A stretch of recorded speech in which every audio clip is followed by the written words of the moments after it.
ब्रह्माय नमो नमः, नाद ब्रह्माय नमो नमः, सृष्टिकर्ता ओंकार। ओंकार नमो नमः, प्रणव ब्रह्माय नमो नमः, नाद ब्रह्माय नमो नमः, सृष्टिकर्ता ओंकार।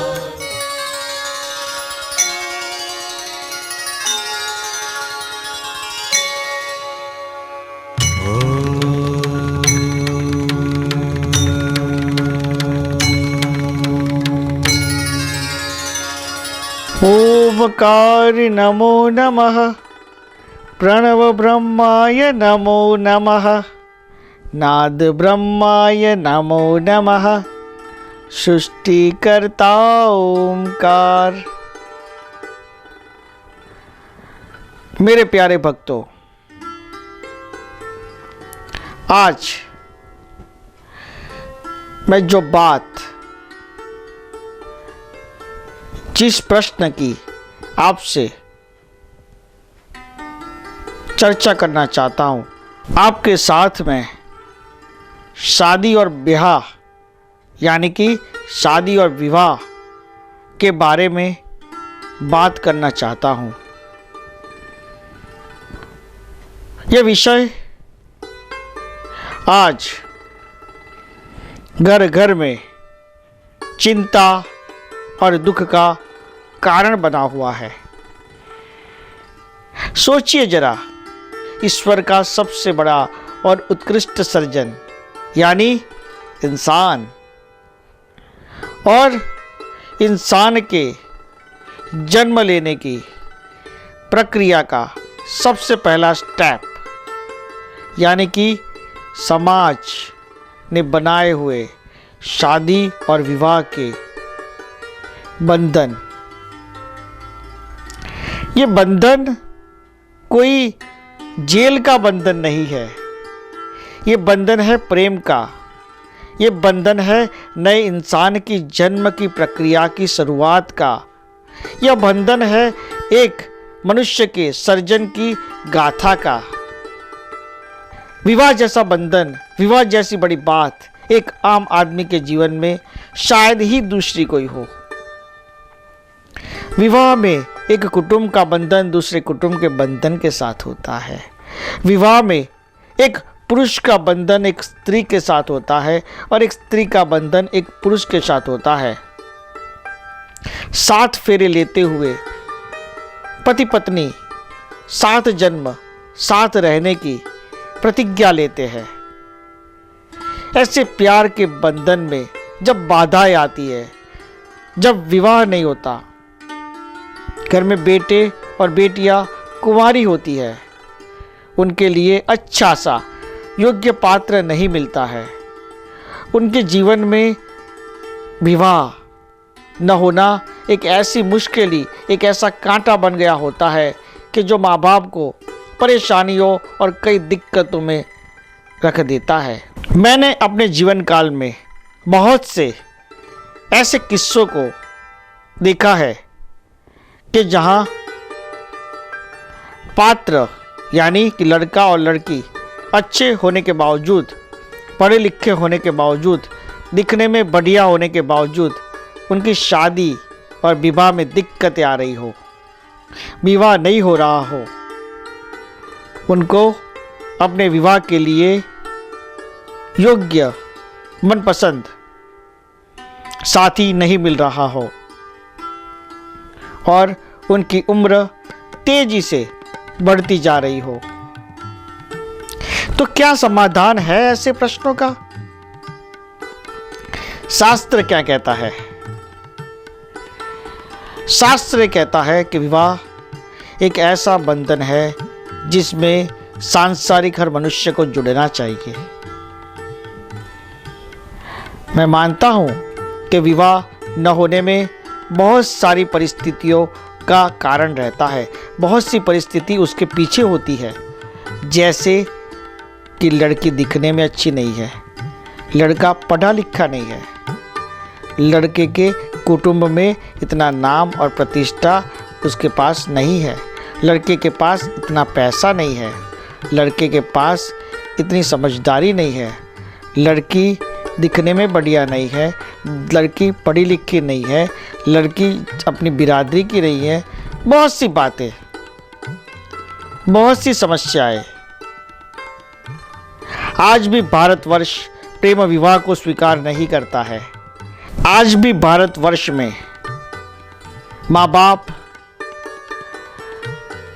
लड़के और लड़की को पात्र बताते हैं, दिखाते हैं, उनमें से उनका बेटा या बेटी अपने लिए पात्र को पसंद करते हैं और फिर अरेंज मैरिज होता है। और ये बात अच्छी है कि इंसान अपने जीवन साथी की चयन, अपने जीवन साथी की पसंदगी और उसके विचारों के साथ उसका मेल एक दूसरे के साथ देख के, परख के उनकी ज़िंदगी की नई शुरुआत करे। आज मैं आपको आपके जीवन में, आपके विवाह में जो बाधाएं आ रही है उसे कैसे दूर करें, उसका उपाय मैं आपको बताता हूँ। लेकिन उससे पहले मैं आपको एक सत्य घटना के साथ सुपरिचित करवाना चाहता हूँ। बात है अक्टूबर 2010 की। एक पिता अपनी पुत्री के साथ मेरे दर्शन के लिए आए। पिता ने कहा, गुरुजी, मैं सुरेंद्र नगर से आया हुआ हूं। आपका नाम सुनकर मैं आपके पास अपनी बेटी की एक समस्या लेकर आया हूं। गुरुजी, मेरी बेटी 28 साल की हो गई है। उसकी अभी तक शादी नहीं हुई। उसकी शादी में अलग अलग तरह की बाधाएं आ रही है। कभी लड़का हमें पसंद नहीं आता, कभी हमारी लड़की किसी को पसंद नहीं आती, कभी जन्म कुंडली का मेल नहीं आता, कई बार बात अधूरी रह जाती है। हम जिस लड़के को पसंद करते हैं वहाँ से कई बार ना का भी जवाब नहीं आता है। हम चारों ओर से घिर चुके हैं। मेरी ये दूसरी बेटी है। पहली बेटी की शादी बिना विघ्न से हो गई थी, लेकिन पिछले 5 साल से इसकी शादी के लिए हमने जितने भी लड़के देखे उसमें हमें नाकामयाबी ही मिली है। आप कोई ऐसा रास्ता बताइए गुरुजी कि मेरी चिंता टल जाए। मेरे जीवन का सिर्फ और सिर्फ एक यही प्रश्न बाकी है। मैं ईश्वर से प्रार्थना करता हूँ कि इसकी शादी किए बिना मुझे मौत भी न दे, वरना मेरी आत्मा भटकती रहेगी। क्योंकि इस दुनिया में बेटी का बाप होना वो कोई छोटी बात नहीं है, वो कोई कम तकलीफ देह बात नहीं है। मैंने अपनी बेटी को बड़ा पढ़ाया है, MBA करवाया है, फिर भी उसके लिए जीवन साथी उसके योग्य जो मिलना चाहिए वो नहीं मिल रहा है। मैं आपसे खुले शब्दों में कहता हूँ कि मैं सिर्फ चमत्कार की उम्मीद लेकर आपके पास आया हूँ। मैं निराश हो चुका हूँ। गुरुजी, मैं बहुत जगह जाके आया हूँ। आपका शरण मेरे लिए अंतिम शरण है। आपको मिलकर मेरी बेटी का विवाह हो गया तो मैं समझ लूँगा कि ईश्वर कहीं है। मैं थक चुका हूँ। मेरी बातों से दुख मत लगाइएगा गुरुजी। आज मैं सिर्फ और सिर्फ एक बेटी का बाप ही हूं।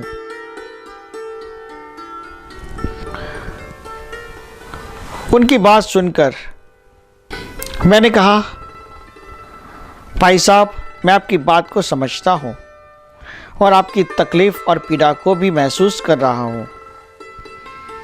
मैंने बेटी को कहा, बेटी अपना हाथ दिखाओ। बेटी की हस्तरेखा, मुख मुद्रा और ऑरा को देखकर मैंने बेटी के बाप को कहा कि आप निश्चिंत रहिए, आपकी बेटी की शादी जल्दी ही हो जाएगी। मैं मंत्र सागर में से ऐसा चमत्कारिक मंत्र आपको दूंगा ताकि आपकी बेटी की शादी अच्छे घर में और अच्छे योग्य पुरुष के साथ, अच्छे योग्य लड़के के साथ हो जाए। लेकिन मैं जो मंत्र दूँ वो आपकी बेटी को करना होगा। वो मंत्र वो खुद करेगी और साथ में आप भी ये मंत्र करेंगे या आपकी पत्नी भी ये मंत्र करेगी, तो उसके लिए उसका फल बहुत जल्दी मिलेगा। यह मंत्र करते वक्त आपको संकल्प करना है कि मेरी शादी जल्दी हो जाए। मैंने मंत्र सागर में से एक चमत्कारिक मंत्र विवाह के लिए बेटी को दिया। अंदाजन 7 महीने बाद जो सज्जन अपनी बेटी को लेकर मेरे पास आए थे, वो अपनी बेटी की विवाह की पत्रिका और मिठाई लेकर मेरे पास आए। उन्होंने मुझे प्रणाम करके कहा कि गुरुजी, आपने हमारे जीवन में खुशी की नई उमंग और नई लहर दे दी है।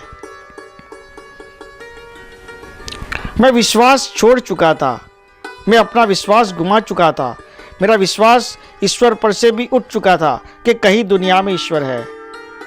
मैं अपनी बेटी की शादी के बारे में बहुत चिंतित था, लेकिन आपके दिए हुए मंत्र के माध्यम से मुझे जो चमत्कारिक परिणाम मिला है, मैं उसे अपने जीवन में कहीं भी कदापि नहीं भूल पाऊंगा। जिस जगह से मुझे अपेक्षा नहीं थी, मैं चमत्कार क्यों कह रहा हूँ गुरुजी, वो आप बात समझ लीजिए। मुझे जिस घराने से अपेक्षा नहीं थी, मुझे जिस घराने से उम्मीद नहीं थी, उस घराने से सामने से मेरी बेटी के लिए रिश्ता आया। और उस घराने में जाना हमारे समाज के लिए बड़ी प्रतिष्ठा की बात है। हमारे समाज का सबसे बड़ा और प्रतिष्ठावान घराना है वो। आपके आशीर्वाद से मेरी बेटी का विवाह जिस लड़के के साथ हो रहा है, वो लड़का डॉक्टर है, अमेरिका से पढ़कर आया है। वो मेरी बेटी को 2 बार मिला और मेरी बेटी की अच्छाइयाँ और मेरी बेटी की पढ़ाई काम आ गई। उस लड़के ने कहा कि मैं इसी लड़की के साथ शादी करूंगा। ये लड़का हमारे ध्यान में पिछले 5 साल से था, लेकिन मंत्र करने के बाद ही उस कुटुंब से मेरी बेटी के लिए बात आई और बात पक्की हो गई। मेरी और मेरी बीवी के खुशी का ठिकाना नहीं है।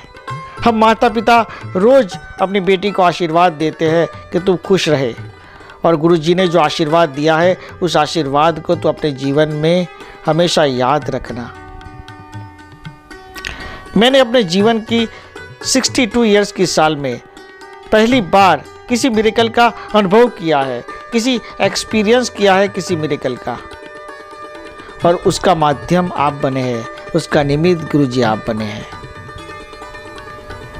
आप ने हमारे जीवन पर, हमारे ऊपर जो आशीर्वचन दिए हैं उसको हम कभी भुला नहीं पाएंगे। इसी तरह से हमारे कुटुंब के ऊपर आशीर्वाद रखिएगा। मैं जानता हूँ आप भी बड़े उत्साहित होंगे इस मंत्र को लेने के लिए। मैं आपको यह चमत्कारिक मंत्र दूंगा। आपके जीवन में, आपके विवाह में जो बाधाएं, जो परेशानियां आ रही है, इस मंत्र के माध्यम से उस प्रॉब्लम को 100% आप दूर कर पाएंगे और बढ़िया जीवन साथी अपने लिए पसंद कर पाएंगे। इस मंत्र को हम सुन लेते हैं। ओम दुर्जा दुर्जा शशपिता वामके नमः। ओम दुर्जा दुर्जा शशपिता वामके नमः। ओम जुजा शशसिता वामके नमः। आइए देखते हैं इस मंत्र को किस विधि के साथ हम करें। सबसे पहले आपको ग्रीन कलर का कोई भी ड्रेस पहनना है या ग्रीन कलर का केस खंभे पे डालना है। एक स्टील की कटोरी में पानी लेकर अपने राइट हैंड की अनामिका उंगली को पानी के अंदर रखना है और इस मंत्र का पाठ 27 बार करना है।